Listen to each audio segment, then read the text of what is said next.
Gaano na kalapit malutas ng mga investigador ang kaso ni Nancy Guthrie? Parang pabawas ang balita mula sa autoridad kahit 10,000 tips ang natatanggap nila. Ang natitira na lang sa atin ay mga pahiwatig na alam natin tungkol dito. Parang lalaking may maskara sa harap ng bahay, ang DNA raw na natagpuan sa loob ay hindi kanya sa pamilya or sa mga malalapit sa kanya. And pagkatapos, meron kang dugo na ayon sa mga investigador ay kay Nancy na natagpuan sa harap ng bahay niya.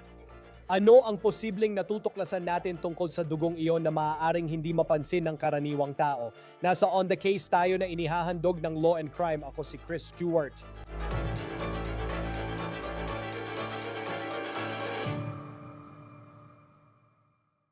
Kamusta mga kaibigan? Maraming salamat sa pagsubaybay ninyo sa kasong ito kasama kami. Naibabahagi namin sa inyo ang kwentong ito dahil sa aming kahanga-hangang partner, Morgan & Morgan. May dahilan kung bakit top true crime show sa YouTube ang On The Case, tulad ng may dahilan kung bakit pinakamalaking injury law firm sa Amerika ang Morgan & Morgan. Sa mahigit 35 taon, patuloy silang lumalaban para sa tao at nakabawi ng higit 30 bilyong dolyar para sa kliyente. Patunay dito ang kanilang track record na may mahigit 1,000 abogado sa 100 opisina sa bansa.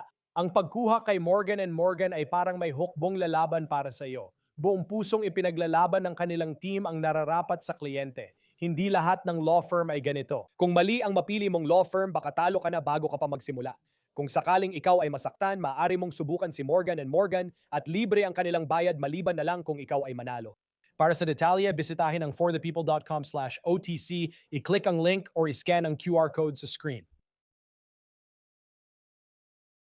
Saan kaya ngayon naghahanap ang mga investigador sa kaso ni Nancy Guthrie? Mukhang hindi ito gaanong binibigyang pansin ng autoridad. Isa't kalahating oras lang sa timog ng bahay ni Nancy Guthrie sa Tucson, Arizona, sa kabila ng hangganan ng Mexico. Ipakikita ko sa inyo ang pahayag na inilabas ngayong araw ng opisina ng pangunahing piskal sa estado ng Sonora, Mexico, na katabi ng Arizona. Kaya narito ang pahayag kaugnay ng mga ulat na nagsasabing humingi raw ng tulong ang FBI sa mga autoridad ng Mexico para sa paghahanap kay Nancy Guthrie, pati na rin ang mga version na nagsasabing posibleng nasa Mexico siya ayon sa ulat ng tanggapan ng piskal ng estado ng Sonora. Sa ngayon, hindi pa tumatanggap ang institusyong ito ng formal na kahilingan para sa kolaborasyon, tulong, or information mula sa mga autoridad ng US o ahensya ng federal ng Mexico ukol sa kaso. Ayon sa FBI na nakausap ng CBS News, nakipag-ugnayan na sila sa mga autoridad ng Mexico. Ayon sa Fox News, sinabi ng tagapagsalita ng Embahada ng Mexico na walang ebidensya na dinala si Nancy sa kanilang bansa. Ngayon, mukhang nakasalalay ang malaking bahagi ng kasong ito sa DNA sample na nakuha mula sa loob ng bahay ni Nancy Guthrie. Alam natin na ang DNA, anumang sample iyon, hindi pa klaro pero sigurado tayong hindi ito kay Nancy. Hindi ito pag-ari ng mga miyembro ng kanyang pamilya at ayon sa mga pulis, hindi rin ito pag-ari ng mga malalapit sa kanya. Pero hindi pa sila naging tiyak tungkol sa huling bahagi na iyon at kung sino ang natatanggal sa listahan ngayon. Hindi rin malinaw kung ang DNA na iyon ay pag-aari ng taong may maskara. Yung nakita natin sa camera sa tapat ng bahay ni Nancy Guthrie nung kinuha siya noong Pebrero 1. Alam natin na hindi tumugma ang sample sa CODIS at ngayon naghihintay tayo kung ang mga advanced na paraan tulad ng genetic genealogy ay makakatulong sa paglutas ng kasong ito. Kasama natin si Death Investigator Joseph Scott Morgan para sa karagdagang impormasyon. Sa aming pag-uusap, tinanong ko si Joseph tungkol sa dugo na natagpuan sa harapang hagdanan ni Nancy Guthrie. Ayon sa sheriff, ang dugo ay tumutugma kay Nancy Guthrie.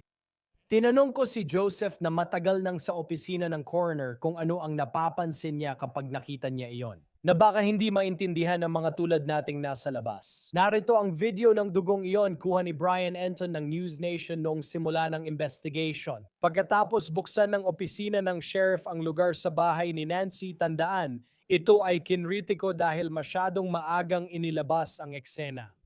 Alam ko na agad nung una ko palang ito nakita.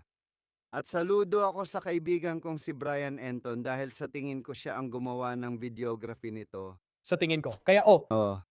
At ulit, paano nga ba nagkaroon ng access si Brian Enton dito? At hindi ko sinasabi yon para siraan siya. Dahil isa siyang mamamahayag ba na ginagawa lang niya ang trabaho niya. Pero bakit nga ba may access dito ang kahit sino? Oo nga pala, nakalimutan kong tinanggal mo na ang tape. Nakabukas lang ito para sa lahat. Oh, Pinabayaan lang na lahat ng tao, alam mo yon, hayaan mong sumiksik yan sa ilalim ng kamalayan mo, kahit sandali lang. Sige, ginagawa lang ni Brian ang trabaho niya ng maayos. At may mga tao na nagdududa, alam mo yon, parang ano bang ginagawa niya doon? Sasabihin ko sa inyo kung ano ang ginagawa niya. Ang trabaho niya ay maging isang mamamahayag. Ayos? Kaya, oo, tinanggal na nila ang tape. Nang kunan niya ito, hindi ibig sabihin na ipinadala niya sa akin o kanino man, ipinost lang talaga. Bahagi yon ng kwento niya. Nang makita ko yung freeze frame dito, naisip ko, eksperto talaga siya. Ang ibig kong sabihin ay, kung meron ka, huwag ka agad maniwala sa akin, maghanap ka ng sarili mong ebidensya. Meron kang mas malalaking patak. Mga kasing laki siguro ng dime o kaya 5 sentimo. Okay, yan ay palatandaan ng mga patak ng dugo na malayang bumabagsak. Yan ay dahil sa gravity. Okay, kaya isipin mo na lang, kunyari nasa bahay ka at bigla kang nagkaroon ng pagdurugo ng ilong, di ba? At marami na ang nakaranas nito. Alam ko, naranasan ko na rin. At nakatayo ka sa harap ng lababo at tumingin ka pababa. O kaya, alam mo yon, ginawa mo ito, tumakbo ka sa banyo, tumingin ka sa lababo at nandun na nga. At may mga malalaking patak ng dugo na naiipon, wala namang tumalsik o tumilamsik na dugo, ganun lang talaga. Okay, basta bumabagsak lang sila, ayos lang. Kaya makikita mo yon. Pero paminsan-minsan, okay, sa pagitan ng mga patak na yon, may makikita kang tila maliliit na patak na nagpapahiwatig ng expirated blood ngayon. habang pinag-uusapan namin ang dugo, binanggit ni Joseph ang isang kasong kilala ng marami lalo na sa Arizona. Ang kaso ni Jody Arias. Malinaw na ibang-iba ang kaso at sitwasyon kaysa sa pinag-uusapan natin tungkol kay Nancy Guthrie, kaya niya nasabi na naalala niya ang kasong iyon dahil sa dugo. Sinaksak ni Jody Arias ang dati niyang nobyo na si Travis Alexander ng maraming beses at binaril pa niya ito sa noo noong 2008 sa loob ng isang bahay sa Mesa, Arizona. Naliligo si Alexander noong mga oras na iyon. Habang buhay nang nakakulong si Jody Arias dahil sa ginawa niya kay Travis Alexander, pero sa isang ibang kaso na kinasasangkutan ni Nancy Guthrie. Dahil dito, naalala ni Joseph ang kaso ni Arias nang mapanood niya ang video ng dugo sa harap ng hagdan. Nabanggit ko na sa iyo ang pangalang ito. Kung iisipin mo ang kaso ni Travis Alexander na alam nating si Jody Arias ang responsable sa pagpatay sa kanya. Balikan mo at tingnan ang mga larawan sa banyo niya pagkatapos siyang saksakin. Pakiramdam ko, lumapit siya sa lababo, inilagay ang kamay niya roon at tumingin sa salamin. Oo, makikita mo ang dugong tumutulo, pero makikita mo rin ang expirated. At ang ibig sabihin nun ay umuubo siya ng dugo o nasa pharynx na bahagi, kaya may pagbuga ng hangin, alam mo yon, ganito. Lumalabas yon, pareho lang yon. Hindi ko sinasabi na nasugatan siya sa ganong paraan, ang sinasabi ko lang, kahit masuntok ka sa ilong, matamaan ka sa bibig, magkakaroon ka ng dugo sa mga bahaging yon, at siguradong uubo ka. Kaya kung makikita mo yung maliliit na patak, sa tingin ko yun ay dugo na nailabas sa paghinga. Ang aspirated naman, ibig sabihin, ganito, alam mo yon, ganito, Ang expirated A. alam mo yon, ganito. Tapos meron kang mga patak na malayang bumabagsak na nandoon. At parang binubuo nito yung larawan at nakapokus doon. Sa tingin ko, malaking tanong ko pa rin ito dahil hanggang ngayon hindi ko pa rin alam. Alam ko, may mga magagaling kang tagapakinig na talagang nakatutok. Gusto kong malaman kung ano pa ang naipon sa loob ng bahay. Alam mo, Nangyari ba ito marahil bilang resulta ng kanyang paglapit sa pinto o pagkuha sa kanya mula sa bahay? Sige, yung dinamiko na yan kasi dalawang magkaibang aksyon ang nangyayari dyan. Sa tingin ko, mahalagang balikan at pag-aralan ulit yan. iba ang kaso. Malinaw na malinaw yan pero mahalaga sa pagtalakay ng ebidensya na matulungan tayong maintindihan ang nakikita ni Joseph. Kung ikukumpara sa atin na walang sapat na kaalaman, may mga bagay tayong di napapansin kapag nakikita lang ang ilang bahagi ng video. Malinaw na lahat ay umaasa at nagdarasal pa rin na buhay pa si Nancy Guthrie ngayon. Simula nang lumabas sa publiko ang larawan ng lalaking may takip sa muka sa harap ng bahay ni Nancy Guthrie, Libu-libong tip na ang natanggap ng Pima County Sheriff's Department. Malaki ang tulong ng publiko ngayon at patuloy na nananawagan ng mga autoridad na kontakin sila ng mga tao. Kagaya ng FBI, nakahapon ay nanawagan na mas maraming tao ang tumawag sa kanilang mga numero o bumisita sa tipsfbi.gov. 1-800-CALL-FBI ang numero kung may alam kang impormasyon sa parehong oras. Dahil sa dami ng tip na pumapasok, marami dito ay maaring aksaya ng oras at hindi ko tinutukoy ang mga tip na walang resulta. Pero ayon sa mga autoridad sa Arizona, kapag may tumawag na may teorya lang tungkol sa kaso or opinion lang nila tungkol sa kaso, nagiging problema na raw iyon.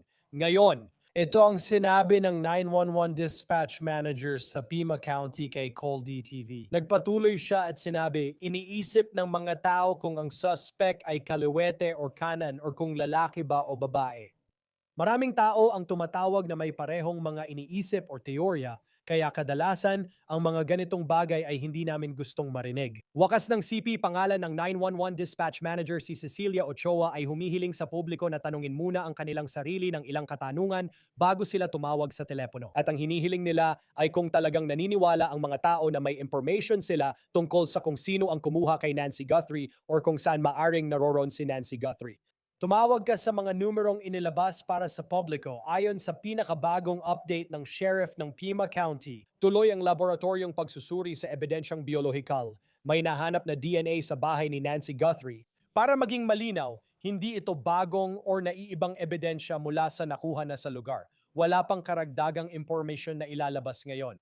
Papalapit na ang weekend at patuloy naming minomonitor kung may iba pang madedetain kaugnay ng kaso. Sabi ng sheriff, asahan natin ang ganitong pangyayari habang tuloy ang investigasyon. 2 o 3 tao na ang nadetain at naimbestigahan kaugnay ng search warrant pero wala pang naaaresto. Baka naaalala mo ang lalaking na-detain 1 linggo na ang nakalipas sa raid sa bahay mga 2 milya mula kina Nancy Guthrie. And pagkatapos may humintong sasakyan na Range Rover malapit sa isang restaurant ng Culver's, hindi kalayuan doon. Kumuha ng abogado ang lalaki na nakatira sa bahay kasama ang 77 anyos niyang ina. Sa pamamagitan ng abogado, sinabi niyang wala siyang alam kay Nancy Guthrie or kung saan ito nagpunta. Mahalagang tandaan na hindi pa siya nililinis ng mga autoridad bilang suspect, hindi tulad ng pamilya Guthrie at kanilang mga asawa.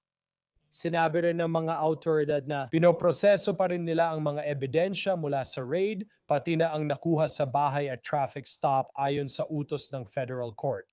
Samahan kami ngayon para talakayin ang kasong ito at posibleng mangyari pagkatapos. Siya ay professor ng Applied Forensics sa Jacksonville State University. Host ng Body Bags si Joseph Scott Morgan na nasa YouTube na ngayon. Laging masaya na kasama ka sa Law and Crime at mahusay kang kausap. Dahil pakiramdam ko kahapon ang pinakatahimik na araw ng kasong ito mula nang magsimula ito. At parang may ilang ibig sabihin ito. Maaring ibig sabihin ito na malapit na sila or maaring ibig sabihin ito na may problema sila. Kaya maganda rin na mapag-usapan natin ang ilang science yan na naririnig. Pero pagdating sa pakiramdam sa ngayon, sa tingin ko mga 18, 19 na araw matapos kunin si Nancy Guthrie, ano sa palagay mo ang kalagayan ng investigasyong ito? Huwag mo nang bantayan ng mga lokal, ang FBI na lang ang bantayan mo. Ang mga federal ay nagtatrabaho sa sarili nilang mundo at gaya ng nakikita mo, hindi sila madaldal. Sinusubukan kong umiwas sa anumang kayabangan hanggat maaari. Um, At binabantayan mo ang mga federal at ang ginagawa nila, pati na rin kung ano ang hawak nila.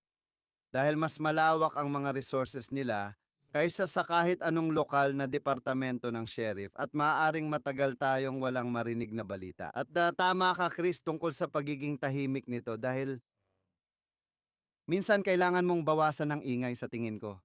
Diyos lang ang nakakaalam kung gaano nakarami niyan dito. At sa tagal ko sa serbisyo, kailangan kong sabihin sa'yo. At ang tinutukoy ko ay kahit ikumpara pa ito sa Idaho at Gabi Petito, yung mga kilalang kaso na alam nating lahat. Hindi ko maalala na ganito kabilis ang mga pangyayari. Siyempre, umiikot lahat ito sa, alam mo ba kung sino ang anak ni Ginang Guthrie? Sa malaking bahagi, oo. Kasi palagi namang may mga kaso ng nawawalang tao na tinatalakay ko. Pero wala namang nakakakuha ng atensyon na ganito, kaya lahat ng tao ay nakatutok. Malaking resources ang ginugugol dito, hindi lang ng pulis kundi pati ng media. Dahil nahuli na nito, napukaw na nito ang imahinasyon. Talagang napukaw na nito at interesante rin ang eksena dahil napakaraming attention mula sa media at iba't ibang uri ng media at napapanood natin ito. May play-by-play tayo dito. Ganito rin nung regular silang pumupunta kina Nancy Guthrie or sa anak niya bago siya bumalik. Parang nakikita natin na may ilang investigador at FBI nagsisiyasat dito. Sa tingin ko, 5% lang ng totoong nangyayari ang alam natin. Siguro medyo mas mataas pa dyan, pero malamang marami pa talagang hindi natin alam. Maraming usapan tungkol dito at interesado ako sa genetic genealogy at paano ito nakakatulong sa paglutas ng ilang malalaking kaso. Alam kong kilala ng mga tao si Brian Koberger at ang Golden State Killer at para sa akin nakakamangha ito. Pwede mo ba kaming gabayan kami sa proseso? Paano ba ito bilang isang tao? Hindi ako magaling sa biology kaya hindi ko tinahak ang landas mo kaya nandito ako ngayon. Pero paano ba ito gumagana? Ibig kong sabihin, paano ito umaabot sa puntong, alam mo yon, pwede mo talagang malaman sa pamamagitan ng family tree kung kaninong DNA ang maaaring nakuha nila sa loob ng bahay na ito.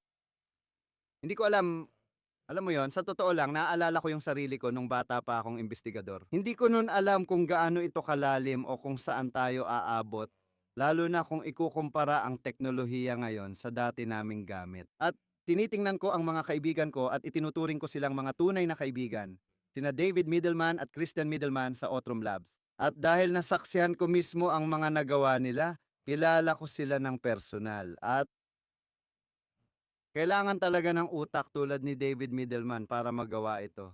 Parang mahika rin, hindi ba? Parang literal kang kumukuha ng isang bagay at lumilikha, binibigyan mo ng buhay ito. Kaya sa investigatibong henetikong genealohiya o kung ano man ang tawag dito, marami namang tawag dito. Ang tinitingnan mo dito ay talagang pagkuha ng isang sample, isang totoong sample at paggawa ng isang henetikong profile. Yan ang bahagi ng biolohiya, kaya may henetikong profile kang maraming marka. Sa tingin ko, 24 ang kailangan ni David. Kaya itong mga marka na ito sa kahabaan ng hibla na tinitingnan mo, ang bumubuo sa pagkatao ng taong ito. At kung babalik tayo ng kaunti lang, may bahagi dyan na pinasok mo gamit ang DNA na parang nandoon ka na. Bago ka makarating sa forensic genetic genealogy, iniisip mo muna ang phenotyping, marami nang napag-usapan tungkol dyan, at ang phenotyping ay naayos na nila, talagang pinino ang siyensya dito na kaya mong kunin.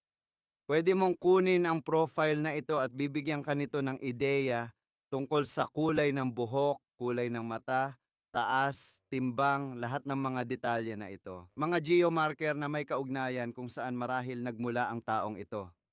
Isipin mo muna ng mabuti yon. Sabihin nating may di kilalang tao ka. Kung phenotyping ang gagawin, pwede nilang pagsamahin ang info at sabihin, sige, ito ang profile. Siguro ganito ang itsura nila ayon sa genes nila. Kung walang tugma, kukunin mo at dadalhin sa susunod na hakbang matapos makuha ang profile. Kung pupunta ka kay Otram Um, sa The Woodlands, Texas, hilaga ng Houston, may campus silang parang mula sa hinaharap. Nakakamangha talaga. Madalas kong tawagin si David Middleman na Elon Musk ng DNA dahil kamangha-mangha ang takbo ng utak niya. Hindi lang sila may mga biolohista, meron din silang buong bahagi ng kumpanya na puro mga genealohista. Kaya ipapasa nila ang profile na ito at magagawa nilang tingnan ang koneksyon sa kahit sinong nagdeposito ng kanilang DNA sa alinman sa mga database na nandyan. Ngayon, kailangan nating sabihin na hindi ito para sa mga gumagamit ng 23andMe. Sige, ang pinag-uusapan natin dito ay open source genealogy or open source na mga family tree ng DNA na may kakayahan silang pasukin. Alam ko may nagsasabi parang limitado yan. Hindi ito nakakalimit kahit wala kang tao mula sa 23andMe. Maganda sana kung meron nun. Pero dahil sa matematika, dahil nagtatrabaho ka sa ganitong uri ng exponential na espasyo, at ito ay exponential talaga. Kapag nagsimula kang buuin ito, meron kang datos kung saan literal na kahit sino ang nag-commit or konektado sa isang pangyayari, sasabihin ko na lang ng ganoon. Maaaring makakuha ka ng koneksyon kung saan may mga individual na maaaring ika-6, ika-7, o ika-8 pinsan mo. At pagkatapos ay ibabalik mo ito sa focus. Sa genealogical na paraan, ipapares mo iyon sa biology, sa profile na ginawa mo batay sa biology, at napakalakas nitong kasangkapan. Um, i- Pahintulutan mo lang akong magsalita. Nakwento ko na nung simula ng aking karera, ito ang isa sa mga madalas naming ginagawa. Kapag may nakita kaming sample ng dugo sa eksena, ginagawa namin ang blood typing na mahalaga lalo na sa blood banking. Kailangan mong may angkop na blood type. Ang pinakamadalang blood type sa mundo ay may malaking pagkakaiba-iba ng bilang. Ang pinakamadalang na blood type sa mundo ay AB negative. Sige, nangyayari yan, nag-iiba-iba ang mga bilang, pero nangyayari yan sa isa sa bawat 169 na tao. Sige, isipin mo ang kaso ni Coburger. Oh, Isa sa 3 oktilyon. wow. Naipapaliwanag ba yon? Ibig kong sabihin, yan ang tinutukoy mo. Nasa bilis ka na ng liwanag ngayon, at ito na yon. Ang teknolohiya ay lalo lang gumaganda at gumagaling habang tumatagal. Ngayon, sasabihin ko ito. At itong paalala na may kaugnayan kay Coburg. Ayokong sabihin ang pangalan niya pero parang asido sa bibig ko. Siyempre, Laging may mga usapan sa paligid ng kampo, kumbaga tungkol sa FBI. Pumasok sila sa mga saradong, alam mo na, ganitong uri ng saradong database. alam mo, Isang kumpanya tulad ng 23andMe at kinuha nila yon. Hindi ko kayang patunayan yon. Alam ko may mga internal memorandum na bawal gawin to. Inakusahan na raw na ginawa ito. Kahit ganon, tingin ko, alam kong mali ang pagbigkas ko ng pangalan niya, yung kaso ni Rachel Morin. halimbawa, Nakisali sila doon. Ang tinutukoy ko ay si Otram at ang lalaking ito ay isang mamamayan ng El Salvador at nahuli nila siya. Sige, alam ko at yun ang kwento na talagang tumatak sa akin tulad nito. Dahil hindi ito. Alam mo siya ay isang tao na walang record sa Estados Unidos kaya hindi iyon. Hinahanap siya dahil sa isang pagpatay sa El Salvador. Pumasok siya sa Estados Unidos at hindi lumabas sa CODIS dahil hindi pa siya nahuli sa US. And then pagkatapos gamit ang teknolohiyang ito, nagawa pa rin nilang mahanap siya sa Tulsa, Oklahoma at ang pagpatay na ito ay nangyari sa Maryland. oo, tama ka Chris. Ibig kong sabihin, medyo nakakatakot ito lalo na para sa ating mga talagang, alam mo yon, parang binabalot natin ang sarili natin sa ating personal na privacy na parang kumot. Oo, pero alam mo, kung ang datos mo ay nasa isa sa mga database na ito na nandyan, may posibilidad talaga, alam mo, na makagawa ng profile na pwedeng magturo sa'yo. Alam mo, may ebidensya tayo, malinaw naman na siguro ang pinakasikat ay yung, alam mo, kaso ng Golden State Killer. Na tumagal ng maraming taon. Tingnan mo yung nagawa ng Otram ngayon at kasali sila, malinaw na naririnig mo yung tungkol sa lahat ng mga kaso ng pagpatay na yan na may kinalaman sila. Malaki ang ipinagmamalaki nila sa paglilinis ng listahan ng mga walang pangalan, database na higit 30 na. Malapit sa puso ko ang karanasan kong magtrabaho sa coroner at medical na opisina. Marami akong nakita at nailibing na mga hindi pa nakikilalang bangkay sa buong karera ko. Hindi ko kayang ipaliwanag kung gaano ko hinahangaan si David. Para sa akin, siya na ang pinakamatulungin sa lahat. Dahil ang layunin niya ay matanggal lahat ng mga pangalan sa listahan ng mga walang pangalan at daan-daan na ang natulungan nilang makilala. Ganito kalakas ang tool na ito. Ang mga matagal nang pumanaw gamit ang pagpapabalik parang nabubuhay muli mula sa nakaraan. Halimbawa, baka buto na lang ang natira pero kaya pa rin nilang kumuha ng degraded na DNA doon. Gumawa ng profile para sa taong yon tapos tingnan ng mga inapo. Isang kaso na tinutukan ko kamakailan sa body bags ay kamangha-mangha para sa akin. May isang babae na nahulog sa balon mga pagkatapos lang ng unang digmaang pandaigdig sa Canada at natagpuan nila ang kanyang mga labi. Iningatan nila ang mga labi niya ng dekada tapos bigla isa sa mga inapo niya, siguro apos sa tuhod o talampakan. May kumatok sa kanyang pintuan at nagtanong, mayroon ka bang malayong kamag-anak tulad ng lola na nawawala? Sabi niya, nalaman nilang lola pala niya ang babae at natukoy na ito. Kaya kapag iniisip mo ang mga labi na matagal nang nandoon, dadalhin tayo niyan sa kasalukuyan, di ba? Kaya kung may bago tayong DNA ngayon, alam mo hindi pa ito sira o degraded, tama ba? Alam mo yon? Hindi ito parang matagal nang nakatambak sa shelf, opisina ng medical examiner, museo o nakalibing kung saan. Pinag-uusapan natin dito ay bagong sample. Okay?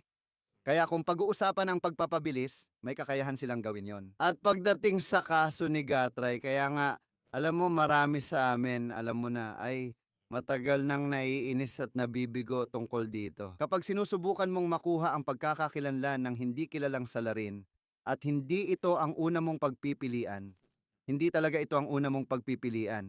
Ipapadala mo ito sa Florida. Tama ba? Ah, Ayun, may tanong ako tungkol doon kasi parang paano ba gumagana yon? Halimbawa, kung hindi natin alam kung saan galing ang DNA na to, gaano karaming sample ang kailangan? Alam mo yon, kung malaking dami, hindi ko sinasabing ganun nga. Pero halimbawa, kung malaking dami ng dugo yon at meron kang ganito, napakaraming sample, digitized na ba lahat yon? Halimbawa, pwede mo bang ipadala rin yung parehong sample sa Florida na pinapadala mo sa genetic genealogy lab na ito? oh, Paano gumagana yon? Hindi ba mauubos agad ang sample? buti na lang sinabi mo. Matagal ko na rin itong pinag-uusapan dahil nagkaroon na kami ng ganitong kaso. Kahit balikan mo pa, yung kaso ni John Bonet, alam mo ba kung ilang tao na ang humawak dito sa ebidensya? Kung ilang tao na ang posibleng nag-cross-contaminate? Kung meron kang sample na nagamit na dati, nauubos mo ba yung sample mo? Kaya ang tingin ko kung paano ito nangyari, dinala muna ito sa laboratorio sa Florida. Gumagawa sila ng profile at digital na ipinapadala ito sa CODIS. At pagkatapos, yung mapa na ginagawa natin gamit ang genetics. Yung pagmamap ng, alam mo na, molecular code mo ay ipinapadala sa kanila. At i-cross-reference nila ito sa kanilang database. Kaya, sa tingin ko, posible namang magawa yon. Depende lahat yan kung ano ang standard lab. Alam mo na, sa pagkakaalam ko, sinabi ng mga tao sa FBI na hindi, kailangan namin ng sarili naming sample dito. At syempre, napalitan yon ng desisyon ng sheriff sa kasong ito. Nakikipagtrabaho kami sa laboratorio sa Florida at may ugnayan kami sa kanila.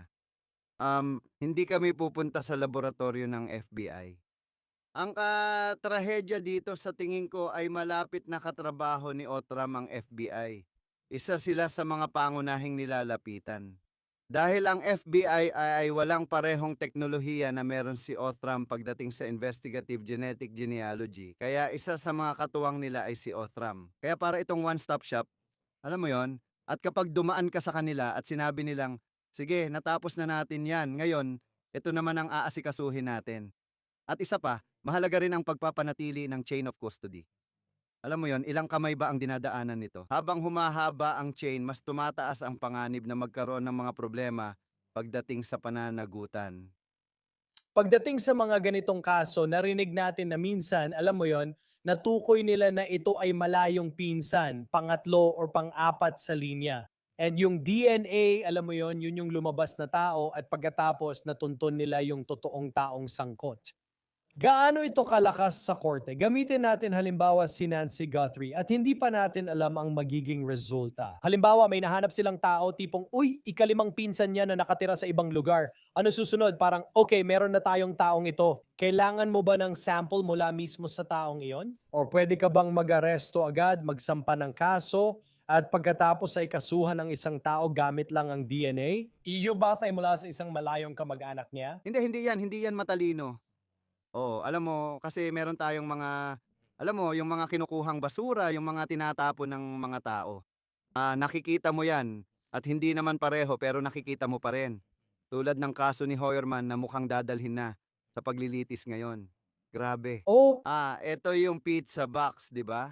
Matagal nang pinag-uusapan ng lahat to. Itinapon na yon kaya kailangan mong kumuha. Ang gagawin nila ay babalik sila para kumuha ng confirmatory sample. Maliwanag? At ang ginagawa ng IGG ay itinuturo ka nito sa isang partikular na direksyon. At parang kahit anong investigasyon ito, kapag sinimulan mo ng tuklasin ito, itinuturo ka nito sa isang tiyak na direksyon. Sa ganong paraan, alam ng investigador kung saan mag-focus at kailangang magplano kung paano tatargetin ito. Paano natin kukunin ang sample mula sa isang tao? Ganito, may dalawang paraan. Pwede silang magsagawa ng pagkalkal sa basura. Pwede nilang bantayan ng isang tao na. May mga pagkakataon na binabantayan nila ang isang tao na magtapon ng straw tapos kukunin nila ito at susuriin ang DNA. O kung sapat na ang circumstantial na impormasyon nila, babalikan nila at sasabihin, gusto talaga naming makakuha ng DNA sample mula sa'yo. At kung magdesisyon ang tao na kusang loob na magbigay ng sample, alam mo yon, ibibigay niya ito. Pwede silang kumuha ng warrant at pilitin sila pero kailangan mo ng siyentipikong kumpirmasyon. Kasi kung wala ring saysay kahit ano ang tinetesting mo, di ba? Kung pag-uusapan ng industriya ng chemical, biolohiya o medikal na pananaliksik, kailangan talaga ng confirmatory testing, di ba? Well, ganun din ang nangyayari sa forensics. Kailangan mong makumpirma, pero mas malaki ang nakataya ngayon. Ano man ang mangyari, hahantong ito sa korte. Iwasan mong makasira sa kaso bago pa magsimula. Sige, Alam kong mahaba pa ang lalakbayin natin. Dito nag-uusap na tayo bago magsimula sa ere. Tungkol lang sa mga talsik ng dugo, hindi ko alam kung paano mo ilalarawan ang mga talsik, mga patak ng dugo. Lumitaw ito sa harapang hagdanan ng bahay ni Nancy Guthrie. Makikita ito sa News Nation video nang umakyat sila sa pintuan. At ang tanong, saan ito galing? Ano ang sinasabi nito sa kasong ito? Anong nakikita mo pag nakita mo yon? Ako, alam ko na agad nung una ko itong nakita at saludo ako kay, kaibigan kong si Brian. Dahil sa tingin ko siya ang gumawa ng videography nito. sa pagkakaalam ko. Kaya Oh, at ulitin ko, paano nga ba nagkaroon ng access si Brian dito? Hindi ko siya binabatikos bilang mamamahayag, trabaho lang niya yon. Pero bakit may access lahat dito? Oo. Tinanggal na nila yung tape. nakabukas lang talaga. Oo, ganun nga, oo. Hayaan mo lang na, alam mo yon, lumubog yan sa isipan mo kahit sandali lang. Sige, ginagawa lang ni Brian ang trabaho niya. At may mga tao na nagdududa, alam mo yon, nagtatanong kung anong ginagawa niya doon. Sasabihin ko sa iyo kung anong ginagawa niya. Ang trabaho niya ay maging mamamahayag, ayos? Kaya, tinanggal na nila ang tape. At kaya nung kinunan niya ang mga ito, ibig kong sabihin, hindi naman niya ito ipinadala sa akin o kung kanino man, alam mo yon, ipinost niya ito, bahagi ito ng kwento niya. At nung nakita ko ang mga freeze frame dito, naisip ko, eksperto ito. At ang ibig kong sabihin doon ay kung meron kang mga mas malalaking patak. At huwag kayong maniwala agad sa sinasabi ko, maghanap kayo para sa sarili ninyong kaalaman. Meron kang mga mas malalaking patak. Mga kasing laki siguro ng barya. Sige, yan ay nagpapakita ng mga patak ng dugo na malayang bumabagsak. Yan ay dahil sa gravity. Sige, meron ka na. Imagine mo na lang, nasa bahay ka at bigla kang binalingguingoy, di ba? At maraming tao ang nakaranas nito. Alam ko, naranasan ko na rin. Nakatayo ka sa lababo, tumingin pababa, ginawa mo na ito, tumakbo ka sa banyo, tingin sa lababo at andun na. At may mga malalaking patak ng dugo na naiipon, wala namang tumalsik or tumilamsik na nangyayari dyan. Okay, basta bumabagsak lang sila, ayos, kaya nakikita mo yon. Pero paminsan-minsan, okay, sa pagitan ng mga patak na yon, may makikita kang maliliit na patak na nagpapahiwatig ng expirated blood. Nabanggit ko na ang pangalang ito sa'yo. Kung iisipin mo ang kaso ni Travis Alexander, na alam nating si Jody Arias ang responsable sa pagpatay sa kanya, balikan mo at tingnan ang mga larawan ng banyo pagkatapos siyang saksakin. Palagi kong nakikita siyang lumalapit sa lababo, inilalagay ang mga kamay sa lababo at tumitingin sa salamin. Kita mo ang malayang pagpatak ng dugo at ang expirated blood. At ang ibig sabihin nun ay umuubo siya ng dugo o ito ay nasa The nasoparings na bahagi kaya may pagbuga ng hangin.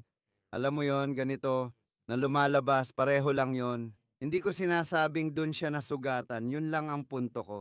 Kahit na masuntok ka sa ilong, matamaan ka sa bibig, magkakaroon ka ng dugo sa mga bahaging yon at uubo ka.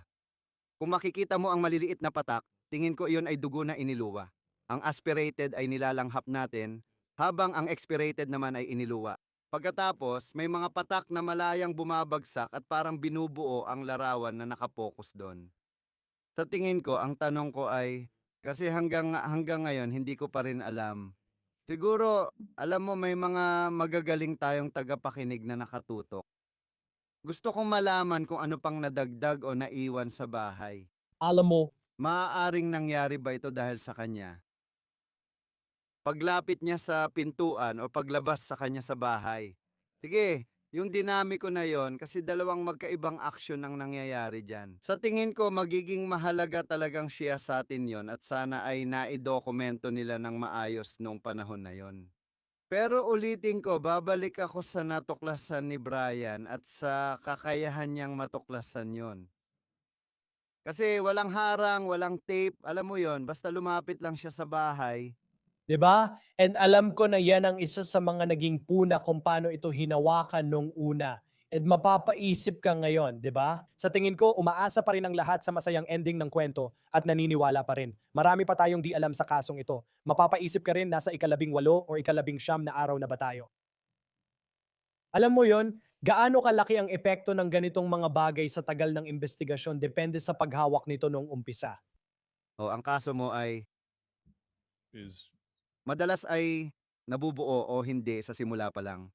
Sinasabi ko sa mga estudyante ko sa Jack State kung saan nagtuturo ako sa kolehiyo at isa sa mga tinuturo ko ay hindi mo kailanman pwedeng tawirin ang pintuan papasok sa silid ng isang crime scene sa unang pagkakataon. Muli, kailangan mong maging handa. Alam mo yon na parang isa kang crime scene technician, forensic investigator, homicide detective. Kailangan mong gamitin lahat ng kakayahan mo. Kailangan nakatutok ka sa sandaling iyon. Ikinukumpara ko ito sa, at ngayon, lalo na sa molecular na mundo na ginagalawan natin, na napag-usapan na natin, Chris. Ikinukumpara ko ito ngayon sa kailangan mong tratuhin ang crime scene na parang pumapasok ka sa isang surgical suite. Kailangan mong maging handa sa isip mo at sa paraan ng pananamit mo at alam mo kung paano mo ito haharapin. Dahil hindi mo pwedeng ulitin, wala ka ng ibang pagkakataon. Kilala ang mga abogado sa kasabihang hindi mo na pwedeng bawiin ang pagtunog ng kampana. Kapag narinig mo ang tunog na yon, di mo na mababalik. At ayokong magtunog na puro negatibo at malungkot. Alam kong parang ganun pero kailangan ko talagang sabihin sa'yo. Alam mo, kasabay ng mga larawan ni Brian na nakita natin doon, naaalala ko ang pagbabalik ko sa mga araw na yon. Hindi ako makapaniwala na pinag-uusapan pa rin natin to matapos ng maraming araw. Nang ganito, yung mismong pag-access sa septic tank, alam mo kung paano yon inasikaso. Walang mga, alam mo na, bunny suit, Tyvek suit, alam mo yon, walang suot na ganun ng mga tao, wala ring suot na gloves. Shoe cover. uh, Alam mo, marami pang ganitong bagay na pwede nating pag-usapan. Alam mo, gusto kong manatiling may pag-asa. Totoo yan para kay Ginang Guthrie. At iniisip ko talaga kung ano na ang kalagayan niya ngayon. Hindi ko maiwasang isipin yon. Sa tingin ko, marami sa atin ang ganun. Kasi sa huli, alam mo, pwede kong pag-usapan ang mga proseso, kaugnay ng forensic processing at mga ganitong bagay. Pero alam mo, TikTok, Alam, mahalaga ang oras dito. Ito ang pinaka-importanting bagay dito. At kailangan mong isipin bilang isang investigador, ang pinaka-importanting bagay na meron ka sa simula pa lang ay ang oras. At na hindi ito dapat nasasayang sa kahit anong paraan. Alam mo, ang pagkakamali sa proseso ay madalas nagdudulot ng pagsasayang ng mahalagang yaman. oo, makikita natin ang pagpapatuloy ng kwento. Ngayon, 3 linggo na mula nang kunin si Nancy Guthrie sa kanyang bahay. Joseph Scott Morgan, ang host ng Body Bags, dan ngayon ay maaari mo nang mapanood dito sa YouTube. Laging masarap kang makasama sa Law and Crime, lalo na sa mga kasong tulad nito, para matulungan kaming maintindihan ang siyensya at kung ano ang nangyayari sa likod ng mga eksena. Chris, mag-ingat kayo dyan. Sige. Tumaas na ang halaga ng pera para sa sino mang may impormasyon na lalantad. Ang FBI ay nag-aalok ng $100,000 na gantimpala. And ngayon, ang Crime Stoppers ay nag-aalok ng gantimpala na 10,000 matapos magbigay ng pera ang isang personal injury lawyer sa Wisconsin. Kaya, humigit kumulang 110,000 ang alok para sa information na makakatulong maresolba ang kaso. Kung may information ka tungkol kay Nancy Guthrie, information lang, hindi teorya o opinyon. Maaari mong kontakin ang Pima County Sheriff sa 520-3514-00. Maaari mo ring kontakin ang FBI sa 1800 call FBI or pumunta sa tpsfbi.gov. Dito nagtatapos ang episode ng On the Case mula Law and Crime. Mag-subscribe sa YouTube at Spotify at mapapanood na rin kami sa Peacock. Ako si Chris Stewart. Hanggang sa susunod.